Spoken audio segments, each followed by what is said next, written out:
Stand by SOT1. Standing. 10 seconds. Ready, rolling. Ready, SOT1. Ready. In 4, 3, 2, 1. Roll in.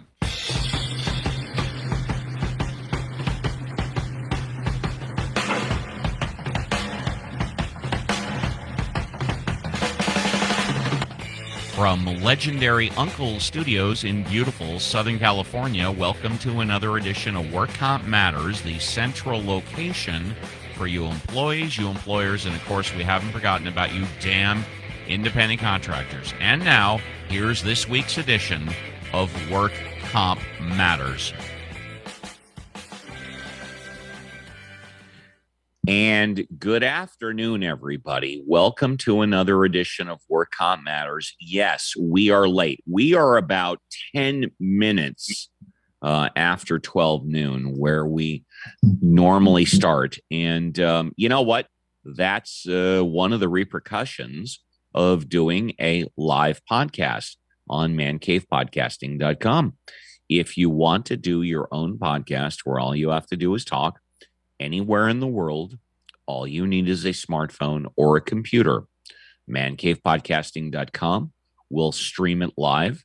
We will produce it, direct it, manage it, and put it into the cloud forever for one low fee. That's mancavepodcasting.com. Good afternoon, everybody. My name's Steve Appel.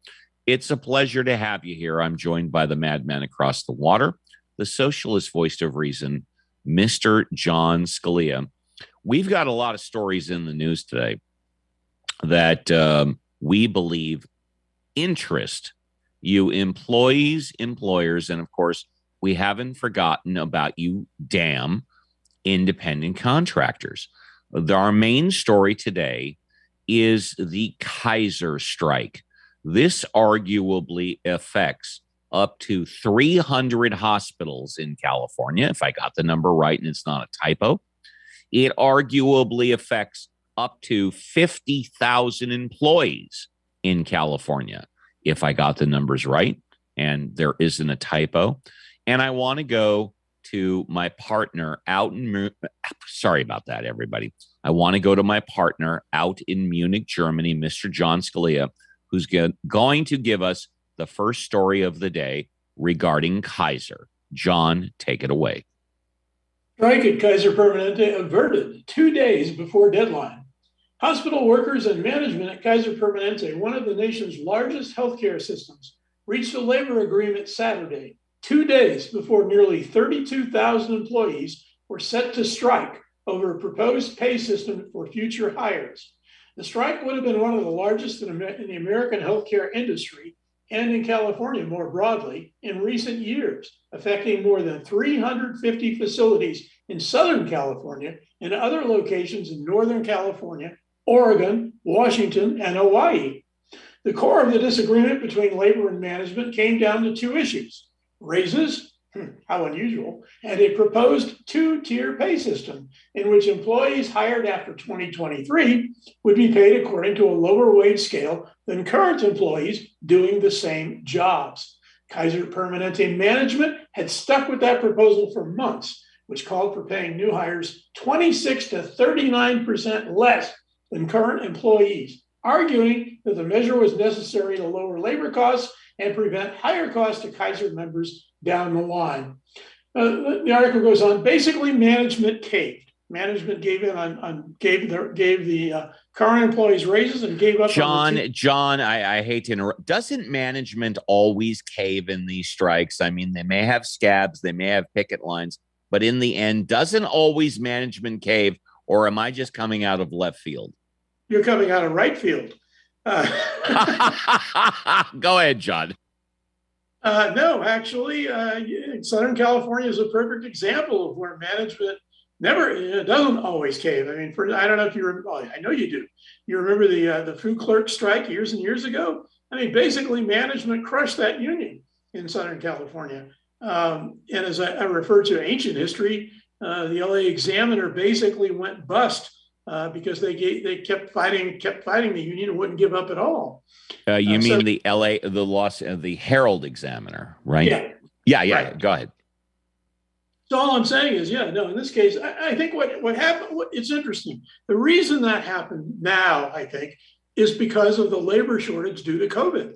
I mean, employers are not in the catbird seat that they usually are in. Usually employers have all the cards. They don't have it today. The employee market is hot, and employers have to scramble to get employees, especially in healthcare, especially for nurses. We talked about we talked about last week about a nurse being paid $12,000 a day, and I couldn't believe what I was hearing you say. Yeah, right. So management was up against it, unusually. They did not have all the cards. Labor had all the cards in this one, and they played them. And they said no, and so management's choice was, well, we either go on a strike, which we may not win and may take forever, or we just give up on the two-tier pay system, which it was just sort of like a plum for them. I mean, the two-tier pay system is an ideal for management, because what it means is that in the future, their labor costs are going to be really, really low. So, so they caved. And John, I appreciate that. And I know we started late, but we are not going to end late. We are going to end at the prescribed time, which is about 15 minutes from now. The show today is going to be 20 minutes shorter. And don't worry, everybody. I guarantee I'm going to make it up, because in a future show, and I can't say now when, we're going to run about 10 minutes late. Okay. So we're going to, on another show, we'll make it up later. You're dialed in to mancavepodcasting.com and Work Comp Matters. If you want to do your own podcast, all you have to do is talk anywhere in the world. 818-357-4120. We will get your podcast streamed live on social media and then put it in the cloud forever. We'll manage it, produce it, direct it, all for one low fee. That's mancavepodcasting.com. But right now, more Work Comp Matters news that hopefully interests you employees, you employers, and of course, we haven't forgotten about you damn independent contractors. John. California's San Joaquin Valley has become land of the eternal COVID surge. Over the last year and a half, California's agricultural San Joaquin Valley has been a perpetual hotspot for the coronavirus. As case numbers and hospitalizations plummeted across California after the height of the summer surge, they remained stubbornly high in the San Joaquin Valley. In Fresno County, understaffed hospitals have been so clogged that ambulance crews have stopped transporting people unless they have a life-threatening emergency. In Tulare County, a Visalia hospital that has been treating more COVID-19 patients in recent days than any other medical facility in the state declared an internal disaster last week as 51 patients waited in the ER for a bed to open up. It's not really that surprising. San Joaquin Valley is the most conservative portion. It's where Kevin McCarthy comes from. It's the most conservative part of California. It might as well be in Kentucky. And I think the vaccination, the percentage of vaccinated people is really low there. From the City News Service, COVID-related hospitalizations dropped to 600 in Los Angeles County. The number of coronavirus patients in Los Angeles County hospitals have dropped to an even 600, following from 604 on Saturday, according to the latest state figures released Sunday, November 14th. Of patients, 163 were in intensive care, down from 170 the previous day. County health officials reported 979 new cases of COVID-19 on Sunday and 6 additional deaths associated with the virus. The number of cases and deaths likely reflect reporting delays over the weekend, according to the Los Angeles County Department of Health. John. Coronavirus cases are spiking in Europe. What does that mean for California? As the winter holidays approach, COVID-19 cases are skyrocketing in Europe. An unwelcome reminder, even thousands of miles away. Hey, am I really thousands? Yes, I am. Here in California, that the pandemic is nowhere near an endpoint yet, and that more hard times may lie ahead. Last week, 2 million cases were reported in the continent, the highest number of cases In a single week in the region since the pandemic started, the Director General of the WHO reported in a news briefing on Friday. Deaths also rose by 10% across the region. He noted that cases are surging in both Eastern European countries, which tend to have lower vaccination rates, as well as the Western European countries with some of the world's highest vaccination rates. And another reminder, as we have said again and again, that vaccines do not replace the need for other precautions, he said. Vaccines reduce the risk of hospitalization, severe disease, and death, but they do not fully prevent transmission. It goes on to point out Austria is going to be in full lockdown for a couple of weeks now. From Axios, breakthrough COVID cases are rising and better rapid tests can help. Rapid at-home COVID-19 tests that can automatically verify and report positive cases could be especially useful in the next phase of the pandemic, you think?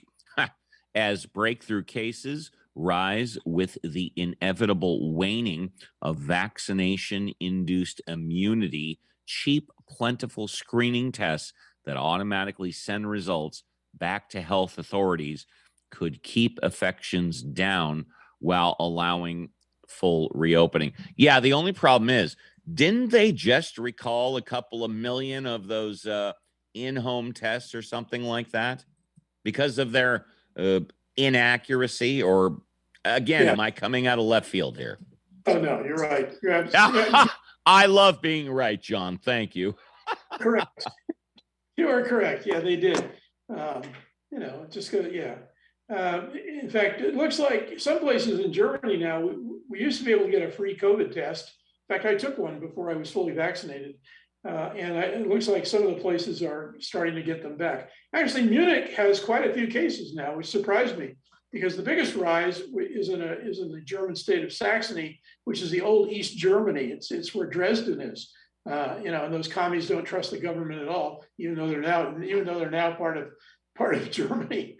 And so that distrust of government dies hard when you've grown up in a communist state.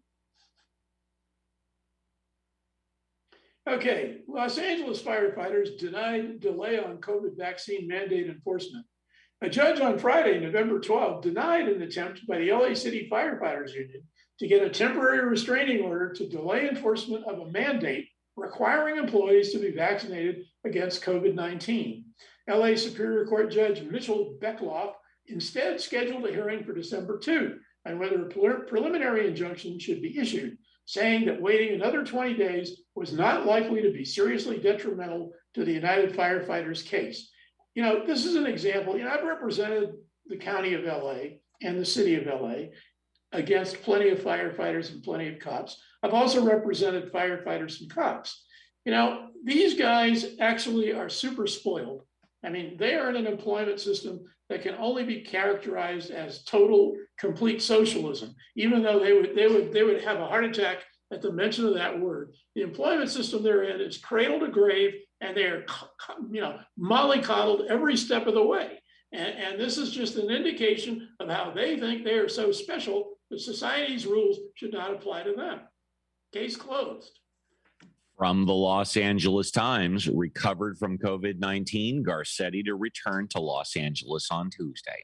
Los Angeles Mayor Eric Garcetti recovered from a bout of COVID-19, landed yesterday in Washington, D.C., where he plans to join President Biden at a signing ceremony for the administration's infrastructure bill before returning to Los Angeles tomorrow, a mayoral spokesman said. Garcetti, who was fully vaccinated, had been in Glasgow, Scotland, attending the United Nations Climate Change Conference when he tested positive for a breakthrough infection.